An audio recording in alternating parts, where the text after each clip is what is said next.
रामकृष्ण हरी विठ्ठल केशवा थंबनेल वाचून असं वाटेल की महाराजाला काय अक्कल आहे का नाही. रात्रभर केलं पण हात नाही गेलं. जीवनाचं कधी नाही झालं भलं. आलं का लक्षात. आणि ही सत्य परिस्थिती आहे. ही एक म्हण आहे, लक्षात ठेवा. हुमन आहे, हुमन. हे या हुमनाचं उत्तर काय ते मी शेवटी सांगतो.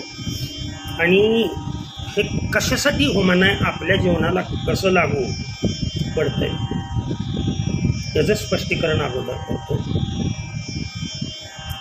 किंवा जगद्गुरू तुकोबारायांच्या भाषेत सांगायचं म्हटलं तर, करे दास होसी संसाराचा खरं. आता पुढं उत्तर आहे. दुःखाचे डोंगर भोगावया, दुःखाचे डोंगर भोगावया. आ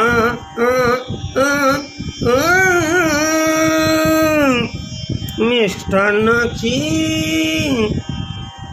गोडी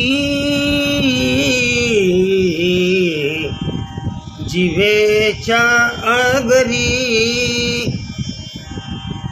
अतिशय महत्वाचं प्रमाण आहे. महाराज म्हणतात, अरे येड्या, खर खर म्हणजे गाढव. संसार होत असतो रे, ध्यानात आलं. आणि या संसारामध्ये संसार मी करतोय हे तुझ्याकडे अज्ञान असल्यामुळं रात्र याचा हा उपमा दिलेला आहे, लक्षात ठेवा. रात्र हे अज्ञानाचं प्रतीक आहे आणि प्रकाश किंवा दिवस हे ज्ञानाचं प्रतीक आहे. अज्ञानामध्ये केलेला संसार, लक्षात आलं पाहिजे. रात्रभर केलं, वास्तविक पाहता मिष्टान्न, जगद्गुरू तुकोबारायांच्या भाषेत जर सांगायचं म्हणलं तर पदार्थाची चव ही जिभेच्या अग्रटोकाला कळते. ते अन्न जर अन्न नलिकेमधून स्टमकमध्ये गेलं तर तिथे चव कळत नाही. जसं चव कळण्यासाठी अग्रभाग जिभेचा वापरतो, या पद्धतीने संसारात राहून बरं का, संसाराचं ओझ वाहणारा गाढव न होता, खर म्हणजे गाढव, नाहीतर अज्ञानपणी केलेलं कार्य, ज्ञान नाही त्या कार्याचं, जे करतोय त्याचं ज्ञान नाही, काय करायला पाहिजे ह्याचं ज्ञान नाही. वास्तविक पाहता हा नरदेह निधान लागिले हाती, प्रमाण बघा सर्व. हे 84 लक्ष योनी फिरून आल्यानंतर हे नरदेहाची प्राप्ती झाली. कशासाठी झालेली आहे तर ज्ञान मिळवण्यासाठी. इतर योनीमध्ये ज्ञान मिळवण्याची क्षमता नाही, श्रवणाची क्षमता आहे, आलं का लक्षात. परंतु ते जगाला ज्ञान देऊ शकत नाही. पण या देहामध्ये लक्षात ठेवा, मी कोण, मी कुठून आलो, मला काय करायचं आहे, हे सर्व लोक विसरून गेले, जन विसरून गेले. आणि अज्ञानपणामध्ये संसाराचं गाढवासारखं ओझं वाहू लागलं. आणि ओझं वाहणाऱ्या गाढवाला विचारा, बाबा कसं काय वाटतंय, सुख आहे का दुःख आहे, सुख आहे का दुःख आहे, ते सांगेल. उत्तरार्ध दुःख नुसतं नाही, दुःखाचे डोंगर भोगावया. आलं का लक्षात? या संसाराच्या वाटेवरून चालला असता दुःखाचे डोंगर भेट पडतात. परंतु म्हणून गाढव म्हणलंय बरं का, संसाराचं ओझं वाहणारं गाढव म्हणलंय. पण गाढवामध्ये सुद्धा प्रकार आहेत बरं का, लक्षात ठेवा. नीट लक्ष द्या. मी सांगतोय म्हणजे संसारात राहूनच, लक्षात ठेवा, संसाराचे दुःख कमी करणारे आमचे रामदास स्वामी सुद्धा हे म्हणतात, आधी प्रपंच करावा नेटका. आलं का लक्षात? प्रपंच करावा नेटका म्हणजे कसा, तर तुकाराम महाराजांच्या भाषेत सांगायचं म्हटलं तर जसं प्रपंचासाठी जे आवश्यक आहे, पदार्थ खायचा का नाही याच्यासाठी फक्त जिभेचा अग्रभाग, संपूर्ण पोट नव्हे, अग्रभाग जसा महत्वाचा आहे, तशा पद्धतीनं आपण संसारात राहूनच परमार्थ करावा.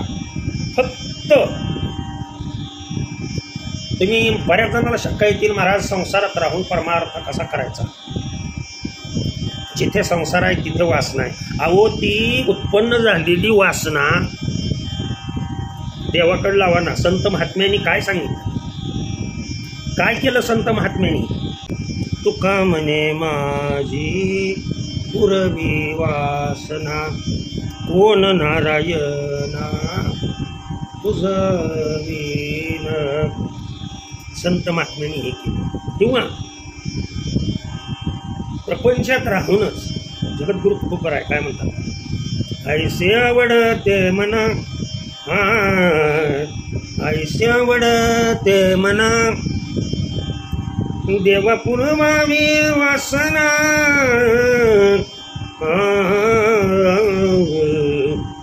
ऐसे आवडते मना, ऐसे आवडते मना. संसारात राहूनच, लक्षात ठेवा, वासना ही देवाकडे. कारण मुक्ताबाईंनी वर्णन केल्या सारखं, काय मुक्ताबाईंनी वर्णन केलं, वासनेचं वर्णन काय केलं? वासना ओढाळ गाय गड्यानो, वासना ओढाळ गाय, वासना ओढाळ गाय गड्यानो, वासना ओढाळ गाय. पाहून घ्या ते सर्व. म्हणजे संसारात ओझं वाहून दुःख भोगायच्या ऐवजी संत संसारात राहूनच अवघाची संसार सुखाचा कर. आलं का? आनंदे भरीनं ती लोक, किंवा अवघेची त्रैलोक्य, आनंदाची. आता किती तुम्हाला प्रमाण देता येतील काय? संसारामध्ये राहूनच दुःख भोगणारं गाढव होऊ नका. कारण किती तुम्ही कीर्तन केली, कितीही प्रवचन केली, आणि ती जर अज्ञानपणात केलेली असते, लक्षात ठेवा, मी पुन्हा पुन्हा सांगतोय, 3 दोष आहेत, मल, विक्षेप आणि आवरण. यातील मल दोष म्हणजे पाप वासना. संतांच्या संगतीमध्ये जर आपण राहिलो तर मन पवित्र होतं, वाईट विचार मनामध्ये येत नाही. येते का लक्षात?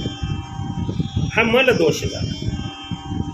पाप वासना नाहीशी होणे. कुठे नाहीशी होते? कीर्तनात जाऊन बसलं, जेव्हा भगवंताचं नाव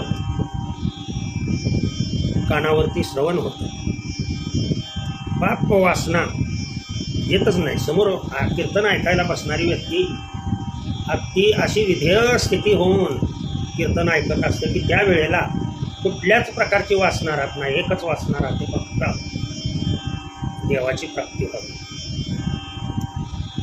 संसारातलाच असतो ना, पर ते फार हुशार गाढव असतं. ध्यानात आलं. वासना दोन प्रकारचे, अशुभ वासना, शुभ वासना. विषय अतिशय टिपिकल आहे हा. दोष जर जायचं म्हटलं, लक्षात ठेवा, हे 3 दोष जायचं. शेवटचा दोष लक्षात ठेवा, आवरण दोष जाण्यासाठी. आवरण दोष जाणे म्हणजे अज्ञानाचा पडदा नाहीसा होणे, म्हणजे आयुष्यातली रात्र संपली, ज्ञानाची प्राप्ती. आणि त्याच्यासाठी संत वचन रात्रभर केलं, त्याचा अर्थ काय होता? रात्रभर म्हणजे अज्ञान बाळगून ज्ञान न प्राप्त करता केलेला संसार. पण पुढं काय म्हणतोय मी? आत नाही गेलं. एक मनुष्य, लक्षात ठेवा, रस्त्याने चालला होता रात्रीचा, आणि रस्त्याने जात असताना एका गाडीचा धक्का लागला आणि त्या धक्क्यामध्ये त्याचा शर्ट अडकला आणि तो फाटला. गाडीवाला गेला धक्का देऊन. मग आता शर्ट फाटलाय म्हणल्यानंतर शर्टाला शिवण्यासाठी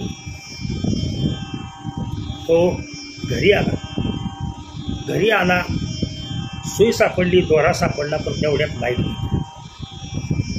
आता लाईट गेल्यामुळं तुम्हाला सांगतो, घरात काय दिवा लावायला काडीची पेटी नव्हती, काहीच नव्हती. शर्ट तर शिवायचं आहे, सकाळी लवकर कामावर जायचं आहे. मग आता त्या सुई हातात आहे, दोरा हातात आहे, पण रात्र आहे, उजेड नाही. या सुईच्या नाकात रात्रभर दोरा ओवत बसला. ते नाक, सुईला नाक असतं पुढं, ओवल का दोरा हो? अरे दोरा ओवल का नाही? तुम्हाला हे रात्रभर केलं पण आत नाही गेलं. आयुष्याचं माझ्या झालं नाही बदल म्हण आहे. लक्षात, त्याचं उत्तर आहे, या हुमनाचं उत्तर आहे सुईद्वारा. मनात वाईट आणायचं नाही, लक्षात ठेवा. रात्र म्हणजे पूर्ण अज्ञानामध्ये जर संसार केला तर सुखाची प्राप्ती होईल का? आत नाही गेलं म्हणजे मनुष्य देहाला येऊन जे कर्तव्य आहे त्या मनुष्यपण तरी साधी नारायण, नाही तरी हीन पशु, किंवा देवे दिला देह भजना गोमटा. पण पुढं काय झालं? तो या झाला फाटा बाधिक्याचा. मायामध्ये, मायाजाळामध्ये तो गुंतल्यामुळं, लक्षात ठेवा, रात्रंदिवस मूर्ख गाढवासारखं. गाढवा सुद्धा प्रकार आहेत बरं का, लक्षात ठेवा. एका व्यापाऱ्याकडे, लक्षात ठेवा, 2 गाढवं होती. 2. पहिल्या काळी कसं आहे, वाहनं नसायची, त्याच्यामुळं एका गावावरून दुसऱ्या गावी जायला गाढवावरच वाहतूक केली जायची.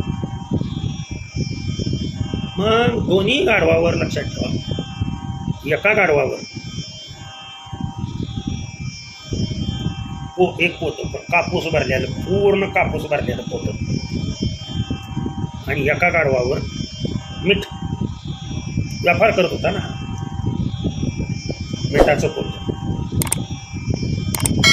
तुम्हाला सांगतो, 2 किलोमीटर दोन्ही बी चालत चालू.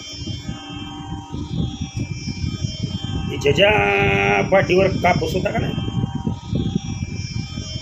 ती त्या मीठ भरलेल्या गाडवाला म्हणा चल की बरोबर बरोबर काय येड्यासारखा मागं राहतोस, हां काय येड्यासारखा मागं राहतोस, याला चिडवायचं.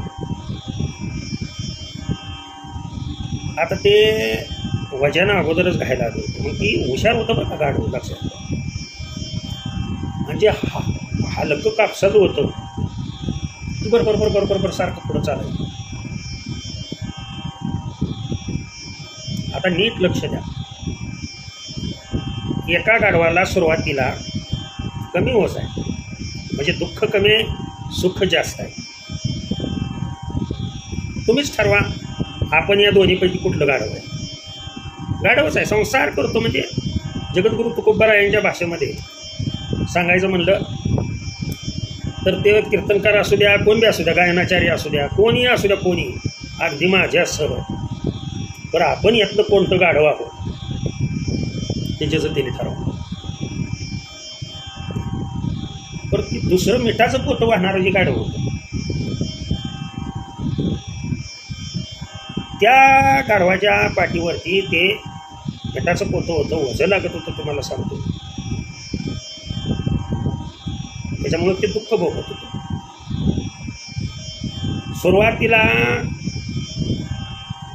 आनंद भोगणारा भावी आयुष्यात दुःख भोगल्याशिवाय त्याला पर्याय होत नाही, चालत नाही.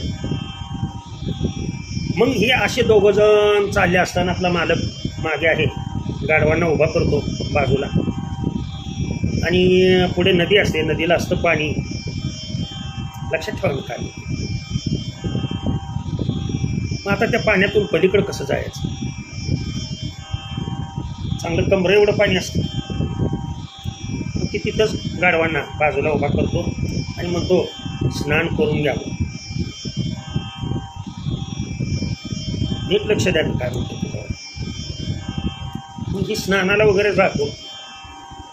ती 2 गाढवं असतात ना, ती दुसरं जे गाढव आहे हे तुला येतं का मागं राहतोय तू असं कर. त्याच्या गाढवाच्या पाठीवर मीठ असतं. त्या गाढवाला म्हणतो तू जा पुढं, मी येतो पटापटा पटापटा तुझ्या बरोबर. माडत तिकडं आंघोळीला गेलाय तोपर्यंत हुशार गाढव काय करतो माहीत आहे का, मला हा बोजा कमी करायचा. त्या नदीतनं जाताना हळूहळू हळूहळू जातो. ते मीठ जास्त वरचं व त्यातलं ते पाण्याच्या संपर्कात आल्यामुळं मीठ जातं विरघळून. आणि इकडच्या बाजूला थोडंच राहतं आणि इकडच्या बाजूला थोडंच राहतं. नदीच्या बाहेर जाऊन तुम्हाला सांगतो निवांत निवांत ह्याला म्हणतो या आता तू, याला म्हणतो जा रे तू पुढं येणार आलं. की आपण ह्यातलं कुठलं आहे ते विचार करायचा. त्याला ते म्हणतो अरे भरभर फरफर फरफर चाललं म्हणजे नदी आंघोळ केल्यामुळं आपण सुद्धा म्हणतो आंघोळ करावी. ते दुसरं गाढव ज्याच्या पेटावरती कापूस असतो तर गाढव आत पाण्यामध्ये जातो. कापूस पाण्यानं भिजतो. तुम्हाला सांगतो ते भिजलेला कापूस पहिलं जेवढं हलकं वजन लागत होतं 4-5 पट जड होतं. लक्षात आलं. एकानं काय केलं, बोजा जो आहे तो ज्याच्यातून जायचा, ज्या भवसागरातून तरुण जायचा तो त्याच्यावरती सोपवला आणि मन भगवंताकडे लावलं. आणि दुसऱ्याने काय केलं लक्षात ठेवा, त्या संसाराला भव नदी, नदीचा दृष्टांत देतोय म्हणजे भव नदी म्हणजे संसार. या संसारामधली जेवढी तुम्ही आसक्ती ठेवाल, इच्छा कधी तृप्त होत नाहीत. लक्षात ठेवा.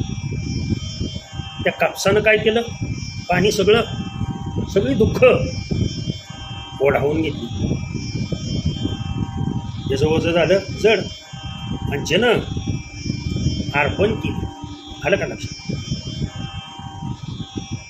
तो पुढे ओझं कमी करून चालायला लागला. तर याला तुम्हाला सांगतो, चालताना हे जे पाय लटपटायला लागले. मुद्दाम सांगितलं हा मी दृष्टांतामध्ये, कुठेही तुम्हाला वापरता येईल त्यासाठी सांगितलं. मग दोन्ही बी गाढवच आहे. पण कुणाला शहाणं म्हणायचं आणि कुणाला वेडं म्हणायचं. शहाण्या गाढवाला माहीत होतं मिठाची निर्मिती कुठून होते बाबा. त्यानं ऐकलं होतं ग्रंथात, त्यानं त्याला शहाण्या गाढवा की याच पाण्यापासून मिठाची निर्मिती होती. पण हे पाणी कुठं जावं लागतं? समुद्रात. म्हणजे ह्याची जिथून उत्पत्ती आहे तिथेच पुन्हा गेलो.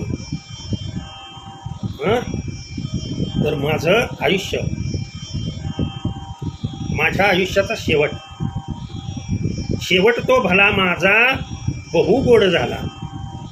आलो निजाच्या माहेरा, भेटू रुक्माईच्या वरा. म्हणजे त्या शहाण्या गाढवाला ज्याच्या पाठीवर मीठ होतं त्याला माहीत होतं माझी उत्पत्ती कुठून झाली. आणि असं जे गाढव आहे संसारातलं, ज्याला जगद्गुरु तुकोबार आहे खरं म्हणतात, आलं का लक्षात? त्याला ओझं वाटत नाही का? कारण त्याला माहीत आहे याची उत्पत्ती जिथून झालेली आहे, माझी उत्पत्ती जिथून झालेली आहे तिथेच मी जर गेलो तर मला दुःख भासणार नाही. हे चित्त काय केलं? मन भगवंताकडे वळवलं. संत महात्म्यांना असणारे संस्कार सांगतो. मात्र ते दुसरं गाढव होतं, लय स्वतःला शहाणं समजत होतं. त्याला काय माहीत नव्हतं बाबा. त्याला वाटलं अरे त्याचं वजन हलकं झालं, ती मूर्ख आज्ञेनेच होतं. त्याला काय माहीत नाही आपली उत्पत्ती कशासाठी झाली, मनुष्य देहाला येऊन आपलं कर्तव्य काय. ते मूर्ख गाढव ते बी ह्याच्यासारखं पाण्यात डुबलं आणि संसाराचे सगळे विषय चाकत राहिले. त्यामध्ये दुःख ज्या कापसाचं पोतं ज्याच्या पाठीवर होतं गाढव, म्हणजे संसाराचं ओझं जेवढं भोगाल, पाणी आत गेलं ना कापसानं, भोगाल तेवढं दुःखाची प्राप्ती जास्त. आणि अर्पून चालाल, मूळ स्वरूप माहीत करून घ्या तर मुक्त झाल्याशिवाय राहणार नाहीये. थोडक्यात या दृष्टांतातून मला हे सांगायचं आहे, मनुष्याला मी कोण आहे हे कळावं. मी कोण आहे हे जर नाही कळलं तर मी कोठून आलोय हे काय कळणार. मी कोण आहे हे त्या मनुष्याला प्रथम कळावं. मी कोण आहे हे कळलं की मग कोठून आलोय, मला कोठे जायचं आहे आणि मला कसं कोणत्या वाटेने जायचं आहे हे लक्षात येतं. या दृष्टांतामधून सिद्धांत आणि दृष्टांत दोन्ही मी सांगितले. तुम्ही ते कुठे तुम्हाला वापरायचे आहेत, बसवायचे आहेत, ते तुम्ही बसवा. सांगणं माझं कार्य. ते कुठं तुम्हाला योग्य वाटतं त्या ठिकाणी बसवायचे. ते काय कीर्तन चालू नाही ना, प्रवचन चालू नाही. मी फक्त आणि फक्त मार्गदर्शन करण्याचं कार्य करतो. हे तुम्हाला वेगवेगळ्या ठिकाणी दृष्टांत वापरता येतील. मात्र त्याच्यासाठी ज्ञानी लक्षात आलं का तुमचं गाढवच. कारण लग्न झालेला प्रत्येक जण ध्यानात आलं का तुमचं संसारामधला खरंच आहे गाढवच आहे. पण एक शहाणा गाढव आहे आणि दुसरा बुद्धू गाढव. आपण कोण आहे बरं का? आता तुम्ही म्हणाल गाढवच आहे हो. तुम्ही तुम्ही आम्ही सर्वजण गाढवजाई संतांचा जर विचार केला तर रात्रभर या गावचं कीर्तन झालं की त्या गावाला, त्या गावचं झालं की त्या गावाला, त्या गावचं झालं की त्या गावाला, दिवसात 3-3, 4-4 कीर्तनं ठोकतोय. म्हणजे रात्रंदिवस धावाधावी चालू आहे. लक्षात आलं का? आणि वजं वाहतोय कशाचं? संसारात. हेच लक्षात आहे. म्हणून आपल्याला कुत्र्याची उपमा देणं सुद्धा म्हणजे चुकीचं आहे बरं का मनुष्याला. कारण कुत्र्यासारखा प्रामाणिक माणूस कुठला नाही. त्यामुळे मनुष्याला कुत्रा म्हणणे कुत्र्याचा अपमान आहे. नवे नवे मनुष्याला गाढव म्हणणे हा गाढवाचा अपमान आहे. कसा? त्यासाठी भरपूर दृष्टांत आहेत, तुम्हाला सर्वांना माहीत आहे, सांगणं माझं कर्तव्य आहे. पण ती म्हण जे हुमान घातलंय थंबनेलवरती त्याच्याकडे वाईट दृष्टीनं पाहाल तर भलं कधीच होणार नाही बरं का. लक्षात ठेवा. चांगलं घ्या तर भलं झाल्याशिवाय राहणार नाही. रामकृष्ण हरी, विठ्ठल केशव.